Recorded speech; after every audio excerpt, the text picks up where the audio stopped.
سامنے جب وہ ذات ہوتی ہے جلوہ حق کی بات ہوتی ہے، ایسا لگتا ہے دل نکل آیا جب مدینے میں رات ہوتی ہے۔ سب لوگ کھڑے ہو جائیے، کھڑے ہو جائیے سب لوگ، عورتیں بیٹھی۔ رسالت مسلک اعلیٰ حضرت حضرت علامہ مولانا مفتی اختر حسین صاحب قبلہ منانی زندہ باد، علماء اہل سنت زندہ باد، نعرہ تکبیر، اللہ اکبر، نعرہ رسالت۔ یا رسول اللہ۔ ماشاءاللہ خوش قسمت ہیں ان کے والدین کہ جنہوں نے اپنی گاڑی کمائی سے ایک بیٹے کو عالم بنایا۔ اللہ رب العزت کی بارگاہ میں دعا ہے پروردگار ہم سب کو اہدنا الصراط المستقیم پر چلنے کی توفیق و رفیق عطا فرمائے، ہم سب کو پاکیزہ زندگی گزارنے کی توفیق عطا فرمائے، آمین۔ ماشاءاللہ میں مسافر آدمی ہوں، کہیں کہیں دعا کر ہی دیتا ہوں، ماشاءاللہ۔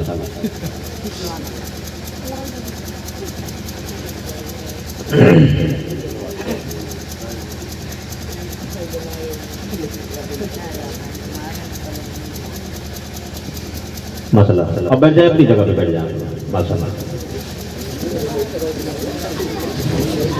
اب کھڑا کرا کر اپنی بیٹیوں کو پڑھائیں، اتنا پڑھائیں کہ آپ کی بیٹی گھر میں 5 وقت کی نماز پڑھے، قرآن کی تلاوت کرے اور حدیث مصطفیٰ پہ عمل کر کے اپنی زندگی کو گزارے۔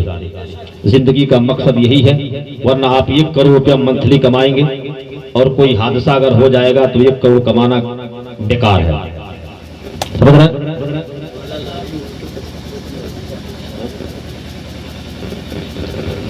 ماشاءاللہ دیکھیے بھائی شہاب الدین صاحب، ہمیں ضرورت ہے اس وقت اپنے آپ میں، ہے نا ضرورت، ہم لوگ فاتحہ خوانی کریں گے، قرآن خوانی کریں گے، میلاد کریں گے، جنازہ پڑھیں گے، یہی سب نہ کریں گے، لیکن اگر کوئی جیل میں چلا جائے گا تو ہم لوگ نہیں چھڑا کر لا پائیں گے، اس کے لیے نیتا کی ضرورت ہے۔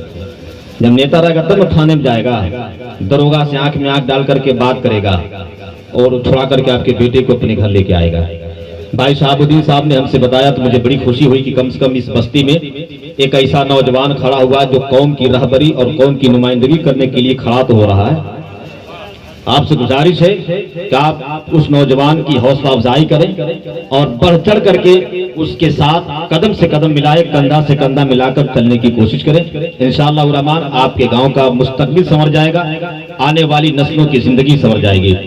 بغیر کسی تاخیری کلمات کے، بغیر کسی تمہیدی جملے کے، میں بڑی ادب و احترام کے ساتھ حضرت علامہ مولانا صدام حسین صاحب قبلہ نظامی کی بارگاہ میں عریضہ پیش کرتا ہوں۔ حضرت علامہ مولانا مفتی اختر حسین صاحب قبلہ منانی، بلبل باغ مدینہ حضرت حافظ و قاری تنظیم رضا صاحب قبلہ واسطی، نقیب اہل سنت حضرت حافظ و قاری نعیم الدین صاحب قبلہ نظامی، وہ تمام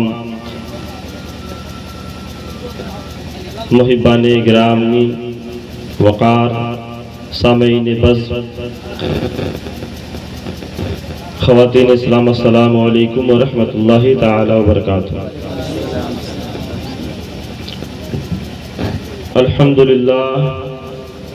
الحمدللہ رب العالمین والعاقبۃ للمتقین والصلاة والسلام علی سید المرسلین وعلی آلہ وصحبہ اجمعین، اما بعد فاعوذ باللہ من الشیطان الرجیم، بسم اللہ الرحمن الرحیم۔ قال اللہ تبارک و تعالی فی القرآن المجید وفرقان الحمید، اقرأ باسم ربک الذی خلق۔ آمنت باللہ، صدق اللہ مولانا العظیم وصدق رسولہ النبی الامین المتین المبین الکریم، ونحن علی ذلک لمن الشاہدین والشاکرین، والحمد للہ رب العالمین، آمین الی غیر النہایہ۔ واہ کیا جود و کرم ہے شہ بطحا تیرا، واہ کیا جود و کرم ہے شہ بطحا تیرا، نہیں سنتا ہی نہیں مانگنے والا تیرا۔ واہ کیا جود و کرم ہے شہ بطحا تیرا، نہیں سنتا ہی نہیں مانگنے والا تیرا، اور فرش والے تیری شوکت کا علو کیا جانے، فرش والے تیری شوکت کا علو کیا جانے، خسروا عرش پہ اڑتا ہے فریرا تیرا۔ اور یا رسول اللہ میں تو مالک ہی کہوں گا کہ ہو مالک کے حبیب، یا رسول اللہ میں تو مالک ہی کہوں گا کہ ہو مالک کے حبیب، یعنی محبوب و محب میں نہیں میرا تیرا، سبحان اللہ، یعنی محبوب و محب میں نہیں میرا تیرا۔ اور تیرے ٹکڑوں پہ پلے غیر کی ٹھوکر پہ نہ ڈال، تیرے ٹکڑوں پہ پلے غیر کی ٹھوکر پہ نہ ڈال، جھڑکیاں کھائے کہاں چھوڑ کے صدقہ تیرا، جھڑکیاں کھائے کہاں چھوڑ کے صدقہ تیرا۔ اور تیری سرکار میں لاتا ہے رضا اس کو شفیع، تیری سرکار میں لاتا ہے رضا اس کو شفیع۔ ارے جو میرا غوث ہے اور لاڈلا بیٹا تیرا، جو میرا غوث ہے اور لاڈلا بیٹا تیرا۔ معزز سامعین کرام، خطبہ مسنونہ کے بعد جس آیت مقدسہ کی تلاوت کا شرف حاصل کیا، اس کی ترجمانی کرنے سے قبل آئیے ہم اور آپ مل کر عقیدت و احترام کے ساتھ آقائے نامدار، مدینے کے تاجدار، دونوں عالم کے مالک و مختار، احمد مجتبی محمد مصطفیٰ صلی اللہ تعالی علیہ وسلم کے مقدس مطہر منور بارگاہ میں ہدیہ درود و سلام پیش کریں۔ بلند آواز سے پڑھیے اللہم صلی علی سیدنا شفیعنا حبیبنا نبینا قلوبنا مولانا محمد بارک وسلم۔ صلو علیہ صلاۃ و سلام علیک یا رسول اللہ صلی اللہ تعالی علیہ وسلم۔ حضرات، آپ اپنے ماتھے کی نگاہوں سے دیکھ رہے ہیں منبر نور پر استاد الاساتذہ حضرت حافظ حضرت علامہ مولانا مفتی اختر حسین صاحب قبلہ تشریف فرما ہے۔ آپ ان کے چہرے کی زیارت کریں اور وہ منظر جس کو دیکھنے کے لیے آپ کو حافظ نعیم الدین صاحب نے کرسی سے اٹھا دیا، کرسی سے کھڑا کرا دیا، وہ منظر بھی آپ نے اپنے ماتھے کی نگاہوں سے دیکھا۔ اور حقیقی طور پر اس محفل کا انعقاد بھی اسی لیے کیا گیا کہ یہ رسم دستار بندی کا جو موقع ہے، اسے ہم اور آپ دیکھیں۔ اور کیوں دیکھیں؟ اس لیے کہ جب ہم دیکھیں گے تو اس موقع کا فائدہ ہم کو ملے گا کہ ہم اپنے بچوں کو دین کی تعلیم دیں گے، تو جو وہی بچہ جو آج تک آوارہ گھومتا تھا، وہی بچہ جو گلی کوچوں میں گولیاں کھیلا کرتا تھا، لیکن جب وہ علم حاصل کر کے اپنے سینے کو منور کر لیا، تو وہی بچہ آج منبر رسول پر دولہا بن کر کے۔ سبحان اللہ۔ حضرات، یہ موقع ہے، ہمیں اس موقع کا فائدہ اٹھانا ہے۔ میں چاہتا نہیں حافظ نعیم الدین صاحب قبلہ کہ میں زیادہ وقت لوں، کیونکہ مفتی اختر حسین صاحب کی تقریر ہمیں سماعت کرنی ہے۔ یقیناً ہم ان کے سامنے کل بھی طالب علم تھے، آج بھی طالب علم ہیں، تو یقیناً اور کل بھی طالب علم رہیں گے، تو یقیناً ہمیں ان سے کچھ سیکھنے کا جو موقع ملا ہے، اس موقع کو میں گنوانا نہیں چاہتا۔ اس لیے کہ شاعر نے کہا کہ صدام نظامی تو جتنی خود نمائی کر رہا ہے، خود اپنی جگ ہنسائی کر رہا ہے، اور ذرا سا بولنا کیا آ گیا ہے، بڑوں کے سامنے لب کشائی کر رہا ہے۔ اس لیے میں بڑی مختصر سا وقت آپ کا لوں گا کہ میں اپنی حاضری گنا سکوں۔ جشن دستار بندی کا موقع ہے، تنجیب بھائی نے تو یقیناً دل باغ کر دیا، اور حافظ نعیم الدین صاحب کو میں یہ کہنے والا تھا کہ وہ شعر پڑھ دیجئے کہ آیا تھا محفل میں آنکھیں بیچنے، جب گیا واپس تو بیلا لے گیا، اور پڑھ کے اس نے نعت پاک مصطفیٰ سب کے حصے کی اکیلا لے گیا۔ یقیناً بڑی خوبصورت آواز کے مالک ہے، اور یقین جانیے ہم لوگ اکثر پروگرام میں جاتے ہیں، محفلوں میں جاتے ہیں، لیکن جب تنجیب بھائی آتے ہیں تو دل یہی کرتا ہے کہ وہ اپنی میٹھی آواز سے ہمیں نعتیں سناتے رہیں اور ہم سنتے رہیں، لیکن ایک گستاخی کرنے کی کوشش کر رہا ہوں۔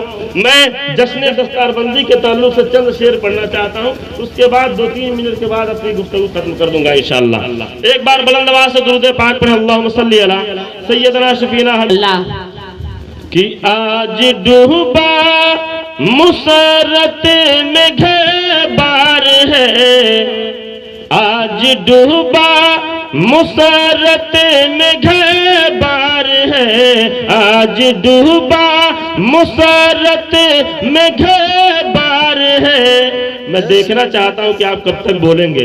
سنجیت بھائی یہی شعر پڑھتا رہوں گا تب تک جب تک یہ لوگ نہ بولیں۔ بلند آواز سے بول دیجئے سبحان اللہ۔ سبحان اللہ۔ کہ آج ڈوبا مسرت میں گھر بار ہے، آج ڈوبا مسرت میں گھر بار ہے، ارے جشن دستار ہے، جشن دستار، جشن دستار ہے، جشن دستار ہے، جشن دستار ہے، جشن دستار ہے۔ اور علم فن کا، علم فن کا، علم شاد ہے، مہرباں باپ ماں اور استاذ ہے، ارے تو ان کی محنت ہے، ان کی محنت بھی کتنی سمجھدار ہے، ارے ان کی محنت ہے، ان کی محنت بھی کتنی سمجھدار ہے، ارے جشن دستار ہے، جشن دستار ہے، جشن دستار ہے، آج ڈوبا مسرت میں گھر بار ہے، آج ڈوبا مسرت میں گھر بار ہے، جشن دستار ہے، جشن دستار ہے۔ درود پاک پر اللہم صلی علی سیدنا شفینا حبیبنا نبینا قلوبنا مولانا محمد بارک وسلم صلو علیہ یا رسول اللہ صلی اللہ علیہ وسلم۔ حضرات افسوس کا مقام ہے کہ ہم مسلمان ہیں اور جس قوم کی رہنمائی کے لیے اللہ تعالیٰ نے جو کتاب نازل فرمائی، اس کتاب میں پہلی جو آیت نازل ہوئی اللہ تعالیٰ نے پڑھنے کے لیے، لیکن افسوس ہے، افسوس ہے کہ یہ قوم ہے تعلیم میں پیچھے، افسوس ہے کہ یہ قوم ہے تعلیم میں پیچھے۔ ارے جس قوم کا آغاز ہی اقرا سے ہوا ہے، جس قوم کا آغاز ہی اقرا سے ہوا ہے۔ مسلمانوں، ابھی آپ حافظ نعیم الدین صاحب قبلہ سے سن رہے تھے کہ آج کے دور میں جو یہ دور چل رہا ہے، ضرورت اس بات کی ہے کہ ہم اپنے درمیان ایک لیڈر پیدا کریں۔ مسلمانوں، لیڈر ایسا پیدا کریں جو علم والا، ایسا لیڈر پیدا کریں جو دنیا کا بھی جانکار ہو اور دین کا بھی جانکار ہو۔ میرے عزیزوں، میں بتانا چاہ رہا ہوں یہ بات کہ اگر ہم علم سے خالی ہیں تو ہمارا مقام کچھ نہیں۔ علم سے خالی ہے، مصلی پر امام صاحب ہے، ہم ان کے پیچھے ہیں، مصلی پر امام صاحب ہے، ہم ان کے پیچھے ہیں، نماز امام صاحب پڑھاتے ہیں، ہم پیچھے اس امام کے کہتے ہیں۔ لیکن مسلمانوں، یہی تو اسلام کی خوبصورتی ہے کہ جب تم نے دین کی تعلیم سے اپنے سینے کو سجا لیا ہے تو اللہ تعالیٰ تمہارے مرتبے کو اتنا بلند کرتا ہے کہ اب تمہیں پیچھے سے آگے بڑھا دے۔ سبحان اللہ، سبحان اللہ۔ ایک وقت تھا جب تم علم سے خالی تھے تو پیچھے کھڑا ہوتے تھے، لیکن جب تم نے علم دین سے اپنے سینے کو سجا لیا تو اب وہی مصلی تمہارے حوالے کر دیا جاتا ہے۔ سبحان اللہ، سبحان اللہ۔ ہم کہاں کھوئے ہیں مسلمانوں؟ آج مسلمانوں کے جو تباہی کا عالم ہے، جو بربادی کا عالم ہے، وہ صرف اسی وجہ سے ہے کہ اسلام پڑھنا نہیں، اسلام کے ماننے والے یہ مسلمان پڑھنا نہیں چاہتے۔ مسلمانوں، آپ اپنے گاؤں کا محاسبہ کریں، اگر آپ سروے کریں گے پتہ چلے گا اس گاؤں میں مسلم آبادی اکثریت کے ساتھ ہے، لیکن آپ دیکھیں کون ایسا بچہ ہے جو ڈاکٹر بن گیا، کون ایسا بچہ ہے جو ہائی لیول کا انجینئر بن گیا۔ مسلمانوں کے بچے پڑھتے ہیں زیادہ سے زیادہ ہائی اسکول، زیادہ سے زیادہ ہائی اسکول، اور وہ بھی یہ گورنمنٹ کی سختی ہے۔ بڑے دعوے کے ساتھ یہ بات کرا مفتی صاحب قبلہ تشریف فرما ہے، اگر گورنمنٹ نے جس مودی حکومت کو ہم برا بھلا کہتے ہیں، وہ حکومت اگر سختی نہ کی ہوتی تو آج بھی یہ مسلمان 8